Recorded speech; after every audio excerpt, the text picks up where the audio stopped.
Assalamualaikum warahmatullahi wabarakatuh. Selamat malam kepada teman-temanku yang saya banggakan.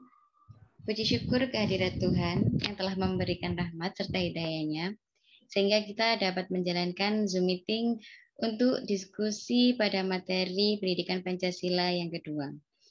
Di sini perkenalkan saya Fatima Azhara dengan NIM 031 sebagai host, dan perkenalkan teman saya Muhammad Ubaidillah dengan NIM 014 sebagai notulen, dan pemateri untuk malam ini yaitu Alisa Dwi Zafira dengan NIM 002. Bagaimana untuk Ananda Alisa? Apakah sudah siap untuk presentasi? Iya, siap. Baik, kepada pemateri saya persilahkan.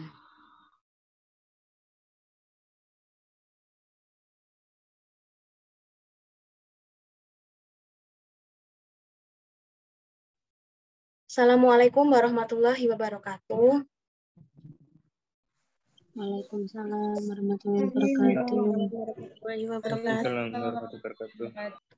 Pada diskusi malam ini kita akan mendiskusikan materi yang selanjutnya yaitu bab 2 terkait Pancasila dalam sejarah bangsa.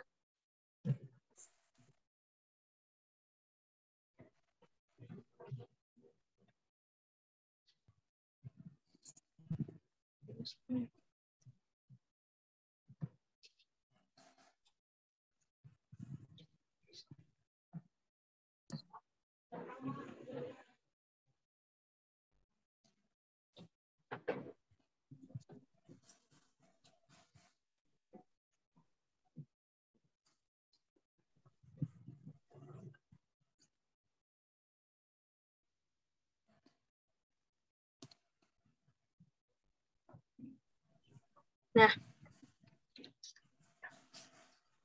perkenalkan, nama saya Alisa Dwi Zafira dengan NIM 220302444002.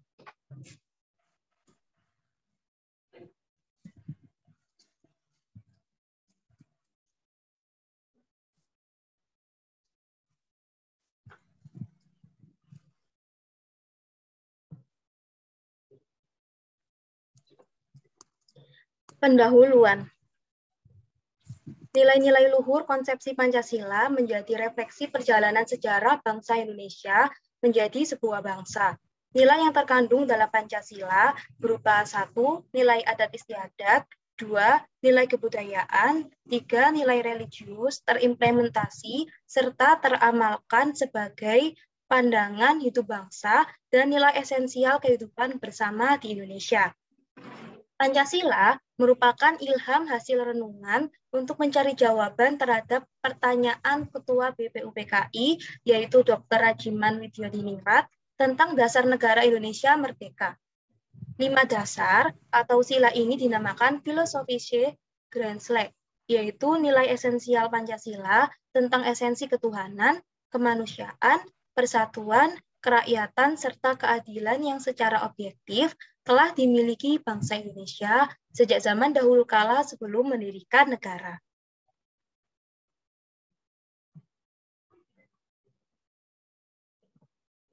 Selanjutnya yakni pokok pembahasan diskusi pada malam hari ini.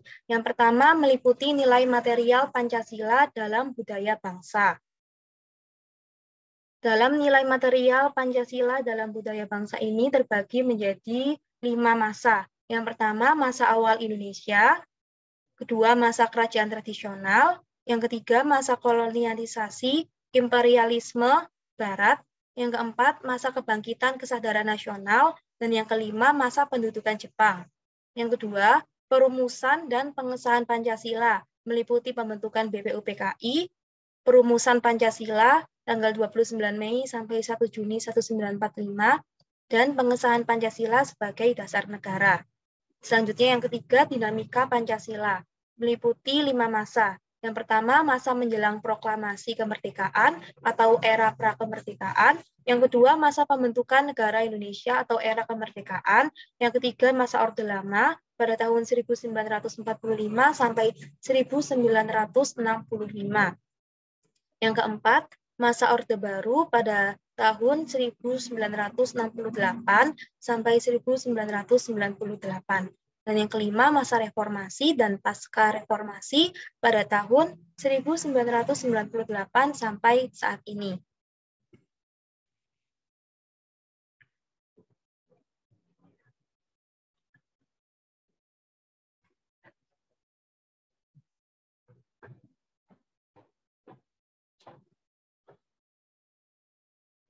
Yang pertama, nilai material Pancasila dalam budaya bangsa.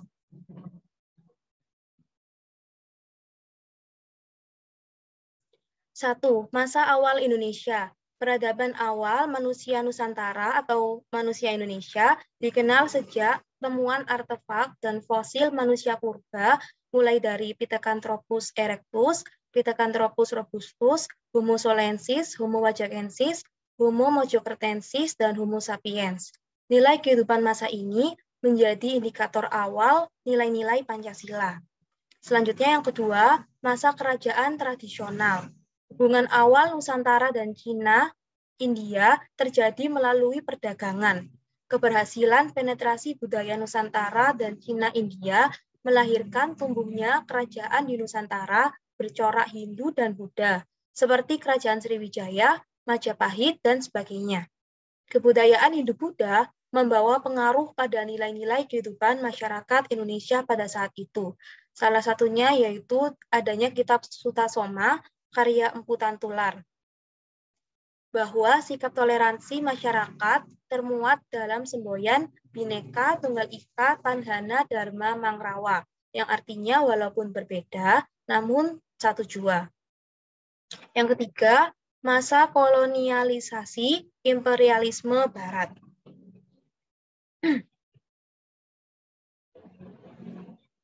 Kontrak perdagangan Indonesia membuka informasi sebagai produsen rempah-rempah dunia, menjadikan Indonesia dilirik bangsa-bangsa Eropa seperti Portugis, Spanyol, Inggris, dan Belanda.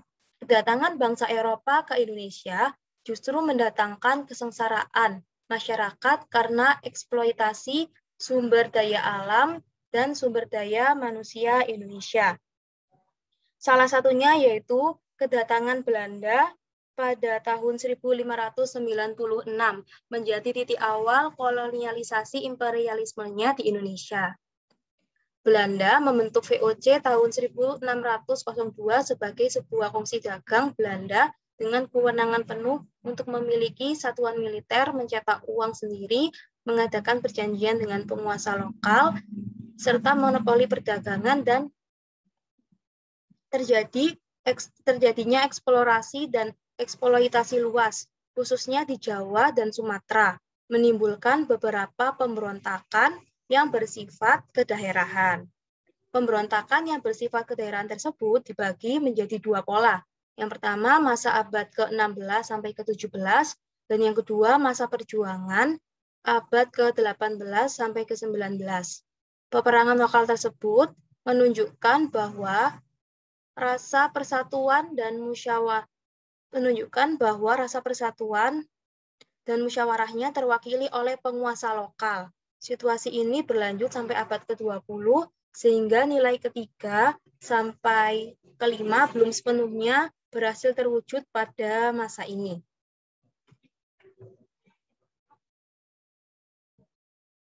Yang keempat, masa kebangkitan kesadaran nasional. Awal abad ke-20 merupakan tonggak kebangkitan pendidikan. Perkembangan pendidikan dari politik etis menimbulkan perubahan besar yang mengarah pada kesadaran nasional. Kesadaran nasional itu disebut sebagai kebangkitan nasional pada tahun 1980, dipelopori oleh Wahidin Sudirohusodo melalui organisasi Budi Utomo. Perjuangan mencapai tonggak kesadaran nasional tersebut terwujud melalui Sumpah Pemuda pada tanggal 28 Oktober 1928 yang isinya yaitu satu bahasa, satu bangsa, dan satu tanah air Indonesia. Selanjutnya yang kelima, pada masa pendudukan Jepang. Jepang masuk ke Indonesia dengan propaganda 3A. Situasi ini mendorong semangat patriotisme bangsa Indonesia secara kooperatif bekerja sama dengan pemerintah kolonial Jepang. Beberapa badan-badan resmi pemerintah kolonial Jepang menjadi pusat penyebaran ide-ide nasionalisme bagi tokoh-tokoh pergerakan bangsa. Dalam sidang Teikuku Gukoi atau Parlemen Jepang, Perdana Menteri Jepang mengeluarkan janji kemerdekaan untuk Indonesia tanpa syarat. Realisasi janji tersebut dibentuklah badan yang bertugas menyelidiki usaha persiapan kemerdekaan bangsa Indonesia yang kita kenal dengan BPUPKI.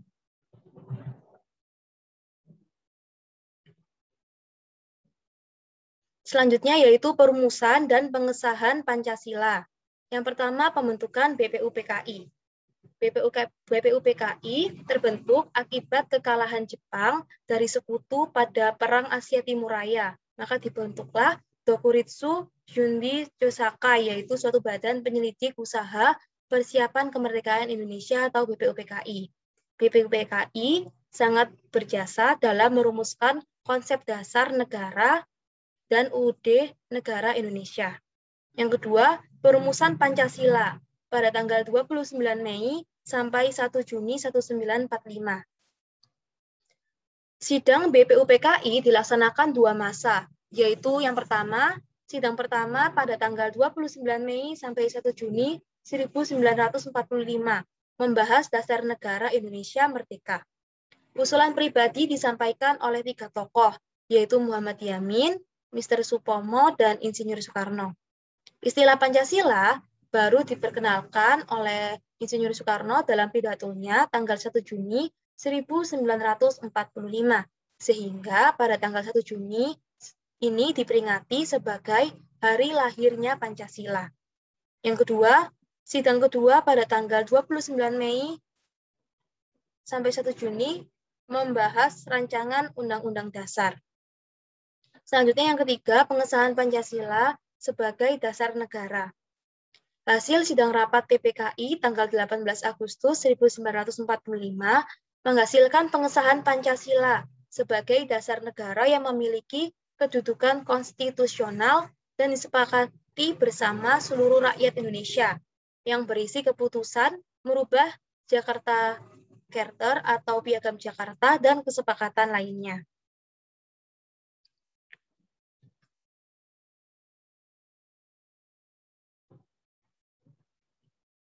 Materi selanjutnya, C. Dinamika Pancasila. Dinamika Pancasila ini terbagi dalam beberapa masa. Yang pertama, pada masa menjelang proklamasi kemerdekaan atau masa prakemerdekaan. Unsur Pancasila memberikan motivasi dan inovasi kepada para tokoh-tokoh Indonesia pada saat itu untuk memanfaatkan waktu status quo, yaitu antara penyerahan Jepang pada tanggal 15 Agustus 1945 dan masa kedatangan sekutu sebagai pemenang Perang Dunia II sebelum datang ke Indonesia. Tanggal 17 Agustus 1945 menjadi saksi dan bukti bahwa seluruh unsur sila dalam Pancasila telah menjadi satu, sehingga mampu mencetuskan suatu revolusi cepat, terorganisasi, dan terintegrasi sosial melawan kekuatan kolonialisme asing.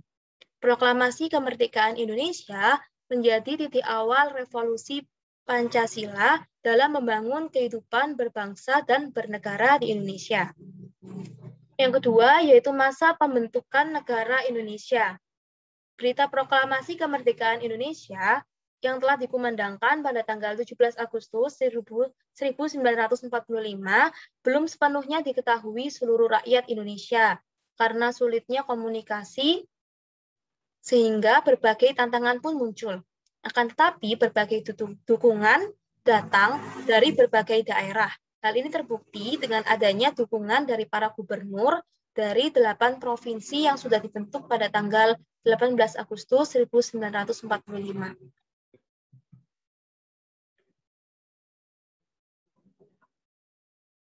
Yang ketiga, pada masa Orde Lama yang terjadi antara tahun 1945 sampai 1965. Pada masa ini, Pancasila dipahami sebagai paradigma ideologi karena kondisi politik dan keamanan dalam negara diliputi kekacauan dan kondisi sosial budaya masyarakat mengalami transisi menjadi masyarakat yang merdeka.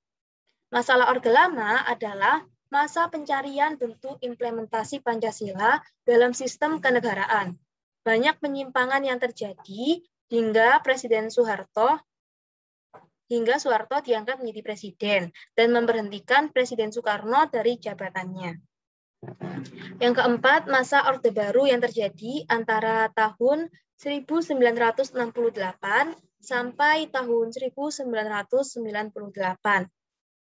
Presiden Soeharto mengemukakan gagasan mengenai pedoman untuk menghayati dan mengamalkan Pancasila melalui Eka Prasetya Pancakarsa dan dikenal sebagai pedoman penghayatan dan pengamalan Pancasila atau disingkat P4.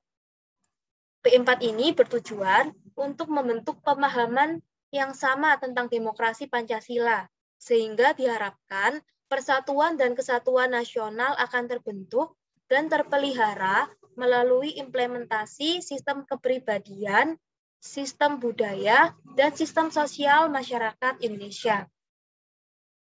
5. Masa reformasi dan pasca reformasi yang terjadi antara tahun 1998 sampai saat ini. Masa reformasi dimulai sejak Presiden Soeharto mengundurkan diri pada tanggal 21 Mei 1998 dan digantikan wakil presiden saat itu, yaitu B.J. Habibie. Dilakukannya reformasi hukum, yakni perubahan terhadap pasal-pasal Undang-Undang Dasar Negara Republik Indonesia tahun 1945.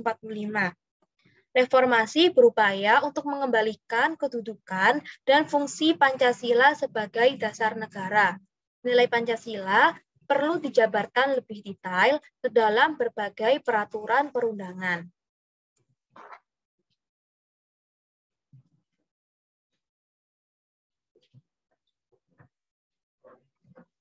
Nah, dari pemaparan materi yang telah saya sampaikan dapat disimpulkan bahwa Indonesia sebagai tempat lahirnya konsepsi Pancasila memiliki nilai-nilai luhur perjalanan sejarah bangsa Indonesia menjadi sebuah bangsa dan negara.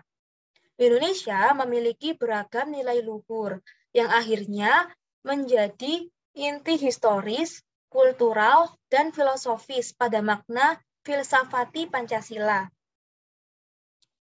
Pandangan hidup bangsa dan sebagai nilai esensial kehidupan bersama di Indonesia terintegrasi dalam Pancasila berupa nilai ketuhanan, nilai kemanusiaan, persatuan, kerakyatan, dan keadilan yang diimplementasikan dalam kehidupan sehari-hari sampai masa kini.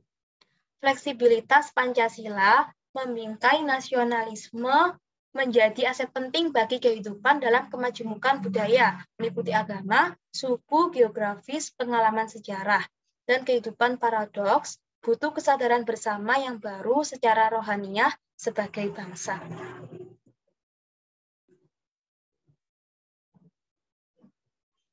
Nah, materi-materi yang saya jelaskan kali ini saya mengambil referensi dari buku Pendidikan Pancasila, yakni karangan dari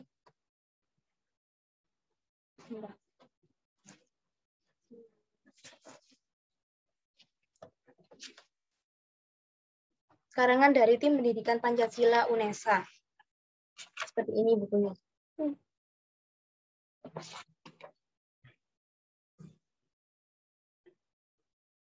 Sekian, terima kasih.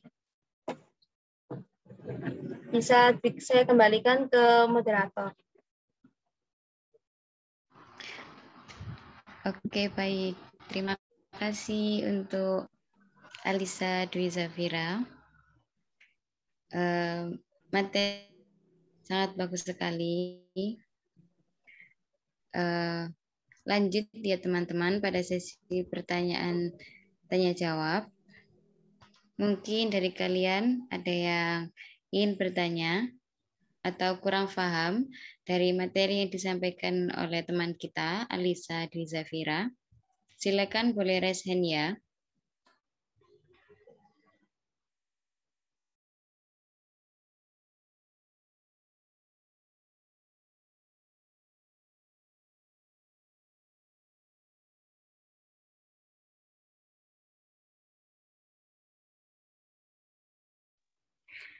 Oke, Alisa, izin bertanya, mengapa nilai-nilai Pancasila disebut sebagai pandangan hidup bangsa dan nilai esensial kehidupan bersama di Indonesia?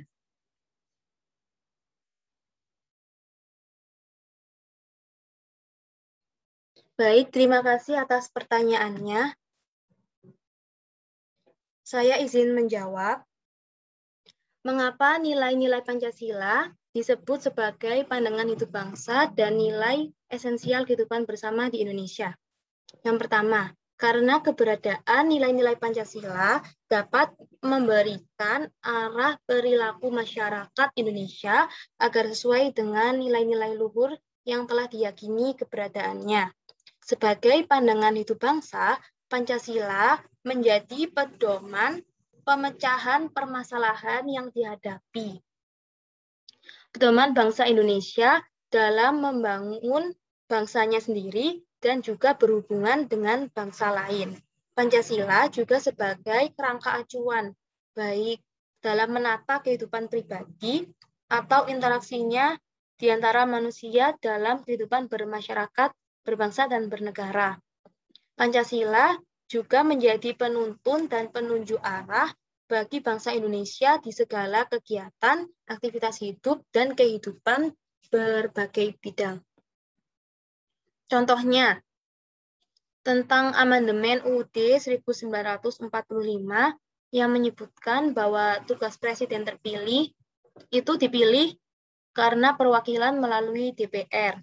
Lalu pada saat ini, UUD tersebut telah direvisi dengan panduan pada sila keempat, yaitu di mana harus menyelenggarakan sistem pemerintahan secara demokrasi dan dipilih oleh rakyat. Itulah mengapa nilai-nilai Pancasila disebut sebagai pandangan hidup bangsa dan nilai esensial kehidupan bersama di Indonesia. Sekian yang dapat saya jawab. Apakah kurang puas? Oke, baik. Sudah untuk Alisa Dwi Zafira. Jawabannya sangat memuaskan ya. Terima kasih. Baik, pada teman-teman yang ingin berdiskusi atau ada yang kurang paham, mungkin bisa disampaikan. Oke, untuk Saudari Vivi Jiana, bisa on mic ya.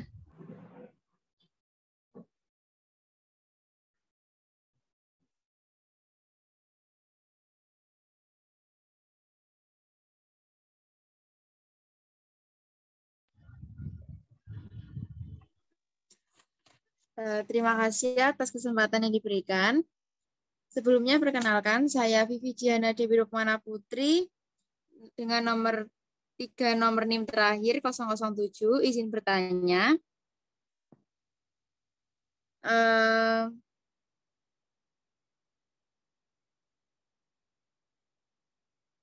Mengapa dikatakan bahwa kehidupan masa awal Indonesia, yakni pada masa manusia purba, sudah menjadi indikator awal nilai Pancasila? Terima kasih.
Baik, apakah ini sudah hadir semua, teman-teman? Udah. Izinkan saya mengabsen ya. Untuk nama kalian yang saya sebutkan nanti bisa on mic ya, teman-teman. Oke, dari Vivi Jihana, apakah sudah hadir?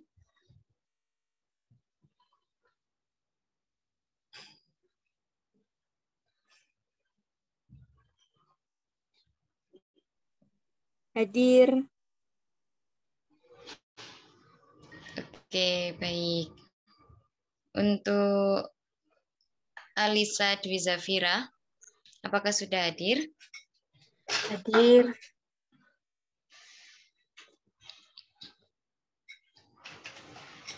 Oke, untuk Dewi Masita, apakah sudah hadir?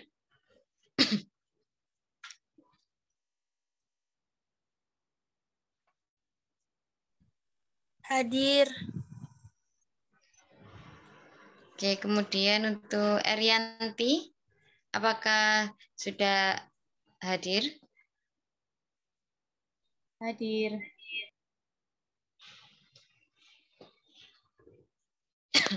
Oke, untuk Saudari Filza, apakah sudah hadir dalam Zoom? Sudah hadir. Oke. Untuk Saudari Fiona, Hadir. untuk Saudari Melani, apakah sudah hadir? Hadir. Untuk Fauzia, apakah sudah hadir pada Zoom? Hadir. Oke, untuk Saudari Dinda Aufi, apakah sudah hadir? Hadir. Oke, untuk Ardra Khonsa, apakah sudah hadir dalam Zoom?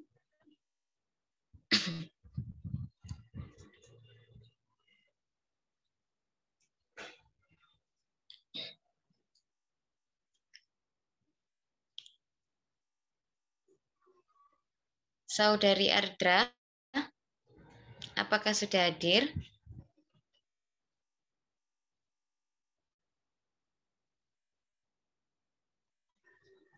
Ada hadir kok. Oke, baik, saya anggap sudah hadir ya. Untuk Muhammad Khairun Ubaidillah, apakah sudah hadir?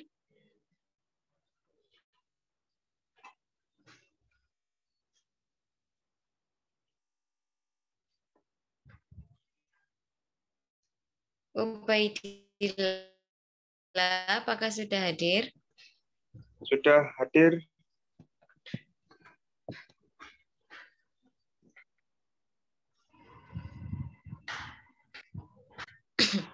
Baik, karena untuk tim diskusi kita lanjutkan pada sesi pertanyaan poin 2 tadi ya, teman-teman.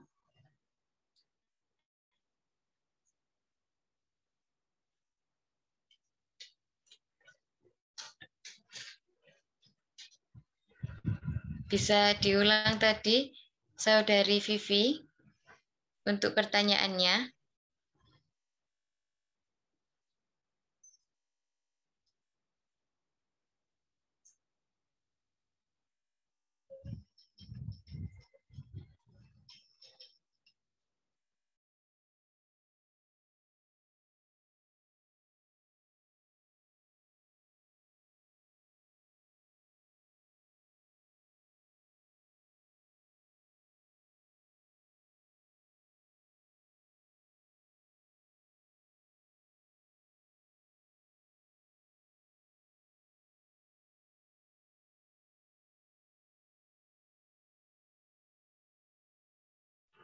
Saudari Vivi, Ya.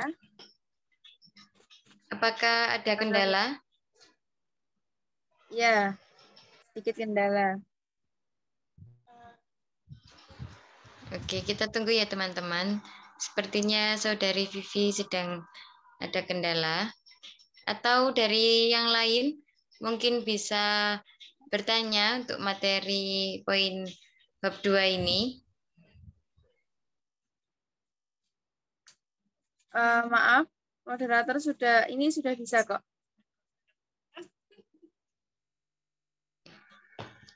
Oke, baik. Untuk Saudari Vivi,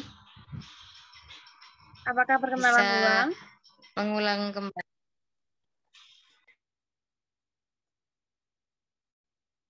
Perkenalan lagi atau gimana? Ya, perkenalan lagi. Ya, perkenalkan saya Vivi Jiana Dewi Rukmana Putri dengan NIM 3 terakhir 007, izin bertanya. Mengapa dikatakan bahwa kehidupan masa awal Indonesia, yakni pada masa manusia purba, sudah menjadi indikator awal nilai Pancasila? Terima kasih.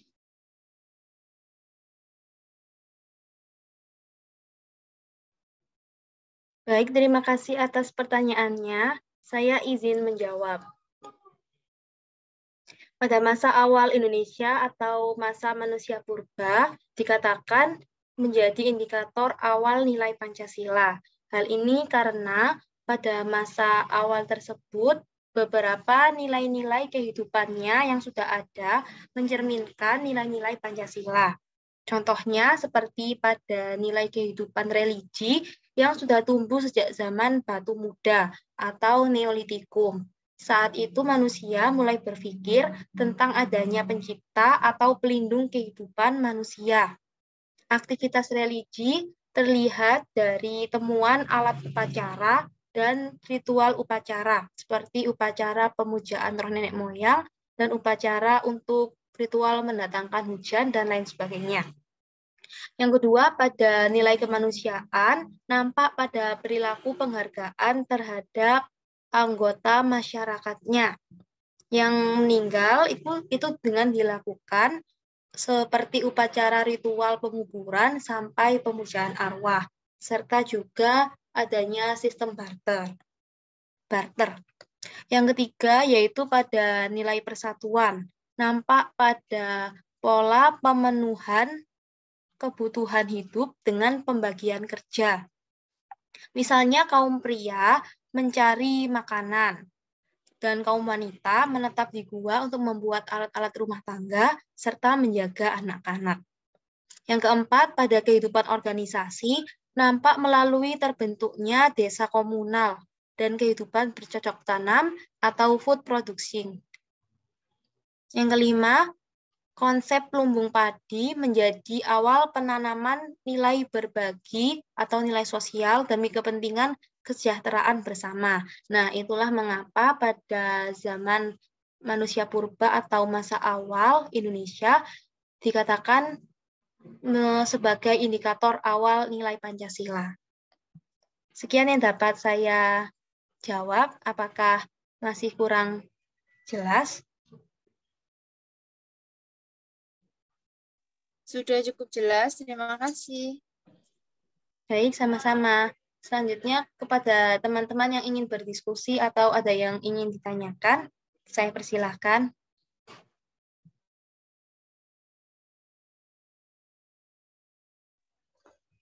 Baik, untuk Saudari Erianti dengan NIM terakhir 03.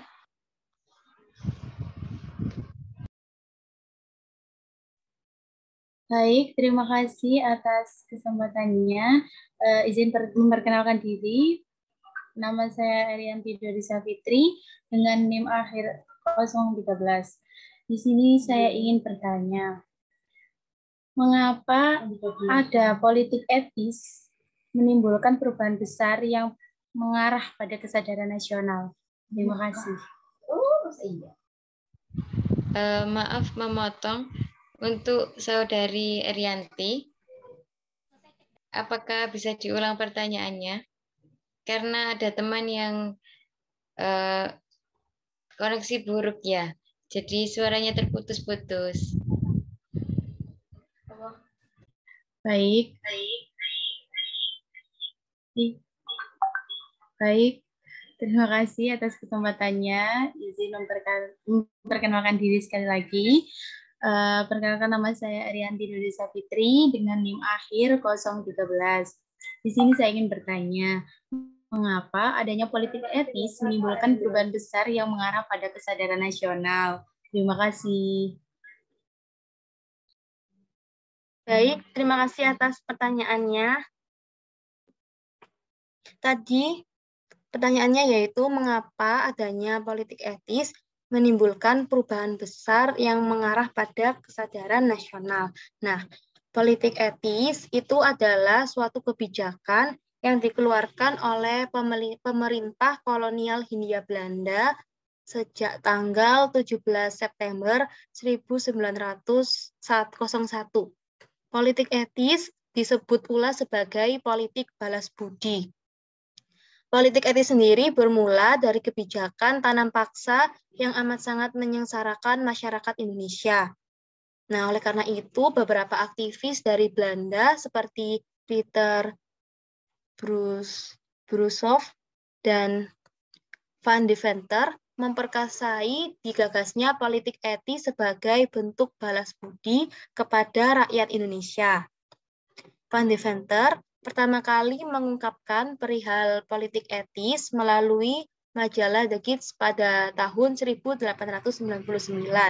Ternyata desakan dari Van Deventer ini diterima oleh pemerintah kolonial Hindia Belanda sejak tanggal 17 September 1901. Politik etis pun resmi diberlakukan.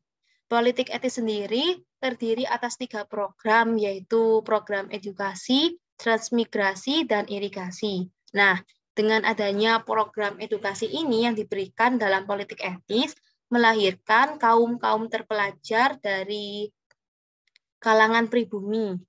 Sehingga mereka inilah kaum terpelajar tersebut yang kemudian mengawali era pergerakan nasional dengan mendirikan beberapa organisasi yang berjuang melalui pemikiran, pengetahuan, hingga politik.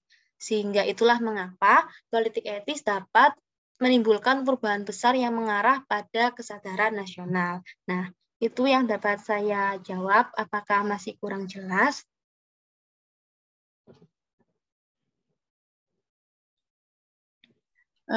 Terima kasih, sudah jelas. Sama-sama. Selanjutnya kepada teman-teman yang ingin berdiskusi, boleh raise hand.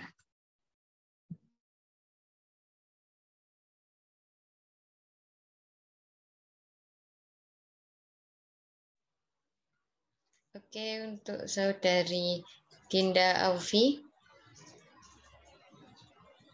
dipersilahkan untuk Terima bertanya. kasih atas waktunya. Izin bertanya, apa kontribusi organisasi Budi Utomo dalam perjuangan mencapai tonggak kesadaran nasional?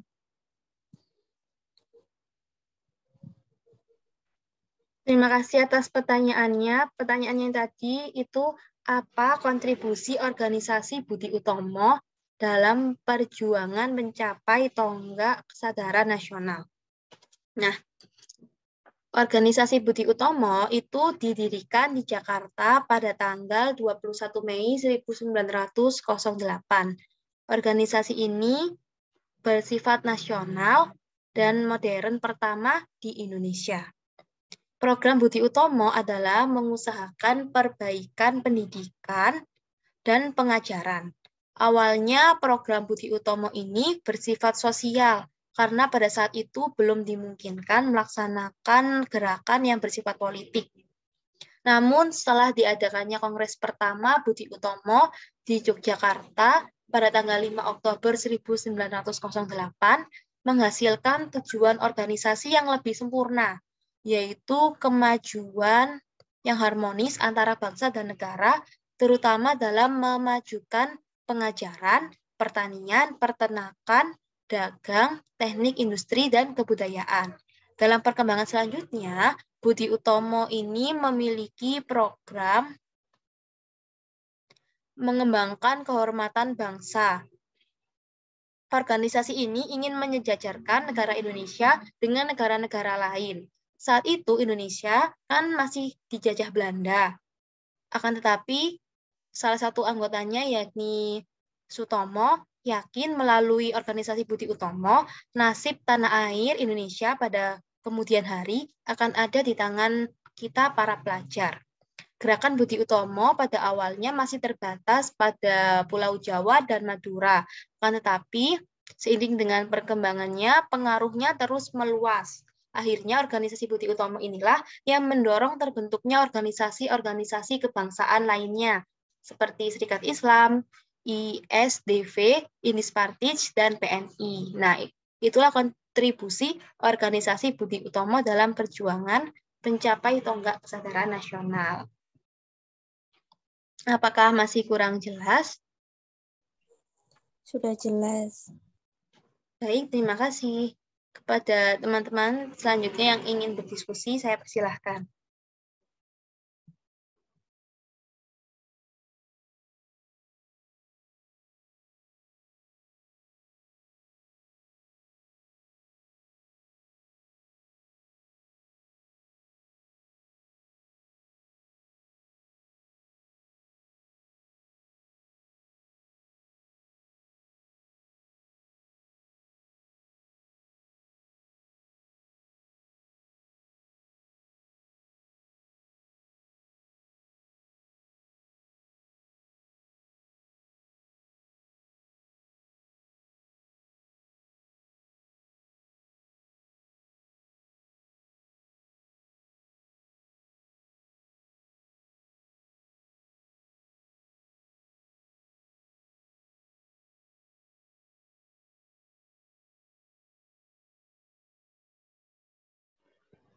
Oke, maaf ya teman-teman, tadi ada sedikit kendala, tiba-tiba keluar. Oke, selanjutnya untuk teman-teman yang ingin berdiskusi atau bertanya. Oke, Saudari Filza dengan NIM 024 dipersilakan untuk unmute. Baik, terima kasih. Apakah suara saya terdengar? Ya, sudah terdengar. Baik, saya izin bertanya. Saya Fili Syafana dengan NIM 3 belakang 024. Untuk tadi dikatakan bahwa pada masa Orde Lama kan banyak penyimpangan yang terjadi sehingga memberhentikan Presiden Soekarno dari jabatannya. Nah, bisa dijelaskan apa saja sih untuk penyimpangan yang terjadi pada era Orde Lama? Terima kasih. Terima kasih atas pertanyaannya. Tadi sudah saya katakan bahwa pada masa Orde Lama banyak penyimpangan yang terjadi. Nah, penyimpangan-penyimpangan tersebut contohnya itu yang pertama ada pembentukan MPRS. Nah, pembentukan MPRS ini terkait pada tanggal 5 Juli 1959 di mana Presiden Soekarno mengeluarkan dekret. Salah satu isinya adalah membentuk Majelis Permusyawaratan Rakyat Sementara atau MPRS. Pembentukan MPRS tersebut termasuk sebagai sebuah penyimpangan terhadap Undang-Undang Dasar 1945 karena dalam Undang-Undang Dasar 1945, MPR yang merupakan wakil rakyat seharusnya dipilih langsung melalui pemilu. Akan tetapi MPRS ini dipilih oleh Presiden, sehingga termasuk ke dalam penyimpangan. Yang kedua, ada pembentukan DPR-GR. Pada era demokrasi terpimpin, Presiden Soekarno membubarkan DPR hasil pemilu 1955. Karena DPR ini menolak rancangan anggaran negara oleh lembaga yang dikendalikan oleh Presiden. Tidak lama setelah itu, Presiden membentuk DPR-GR.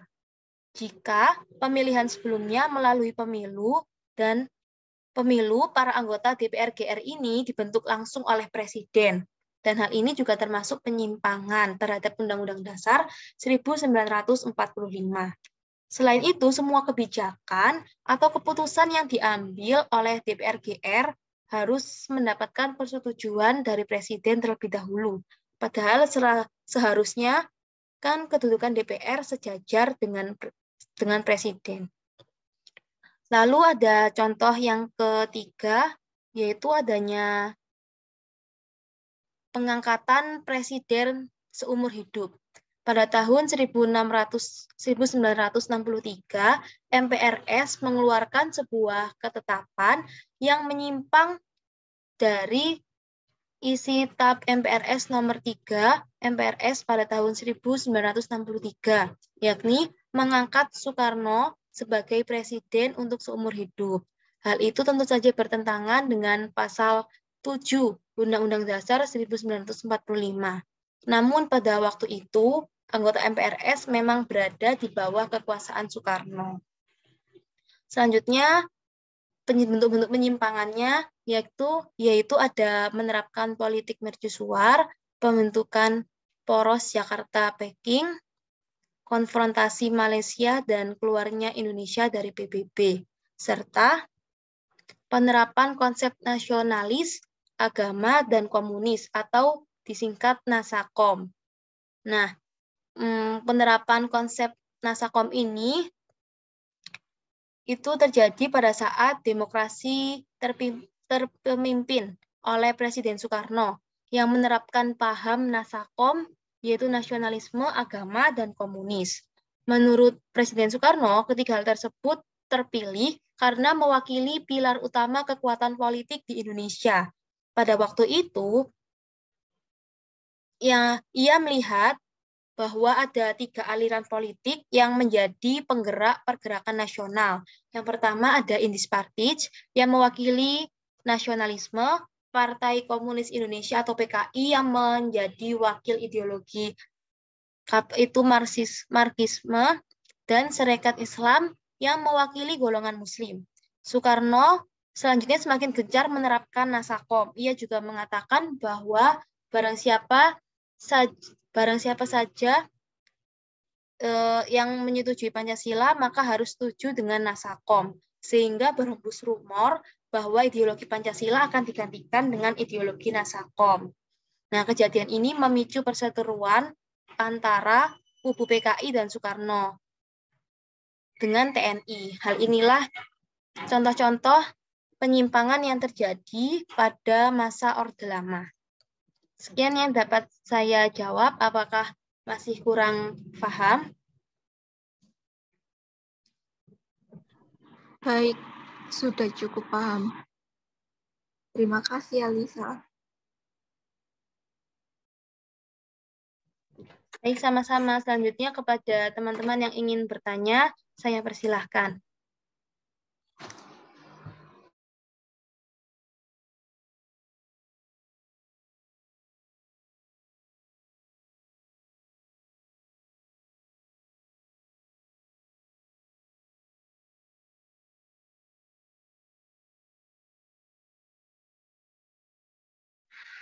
Untuk teman-teman yang mungkin ingin mengutarakan pendapatnya atau pengetahuannya, boleh juga diutarakan ya. Jadi kita diskusi bersama di sini.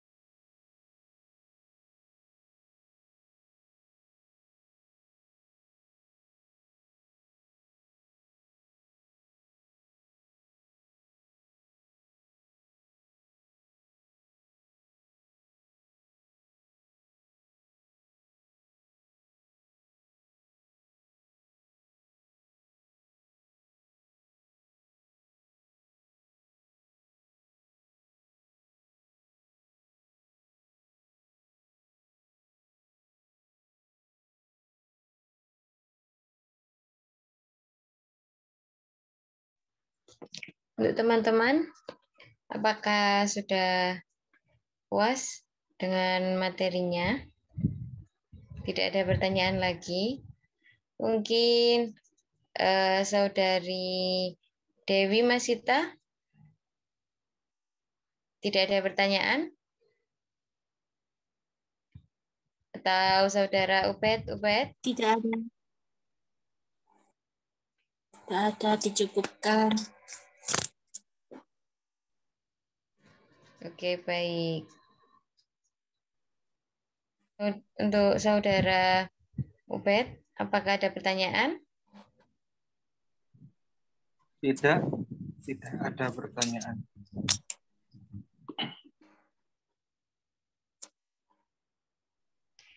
Bagaimana saudara Ubed? Bisa diulangi lagi? Tidak ada pertanyaan.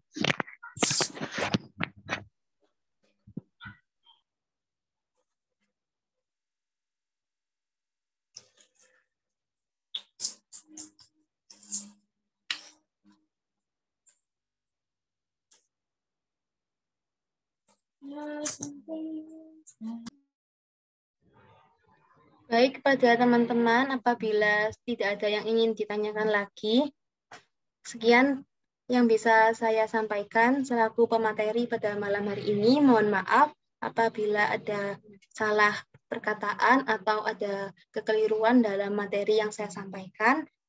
Terima kasih. Wassalamualaikum warahmatullahi wabarakatuh. Saya kembalikan ke moderator. Baik, terima kasih untuk pemateri malam hari ini, Saudari Elisa Dwi Zafira. Materinya sangat bagus ya teman-teman, sangat menambah wawasan kita. Untuk teman-teman juga tadi yang sudah bertanya, berani untuk berpartisipasi untuk diskusi kita hari ini. Baik teman-teman, untuk diskusi pada materi kali ini bisa dicukupkan. Apakah ada pertanyaan lain mengenai bab selanjutnya atau materi hari ini? Atau tadi kurang jelas pada bagian apa atau bagaimana?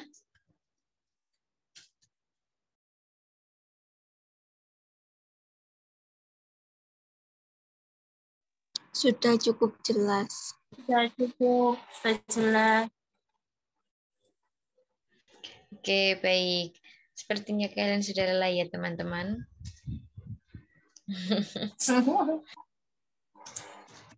Oke, baik. Kita tutup materi diskusi kita hari ini dengan bacaan kafaratul majelis. Subhanakallahumma wa bihamdika asyhadu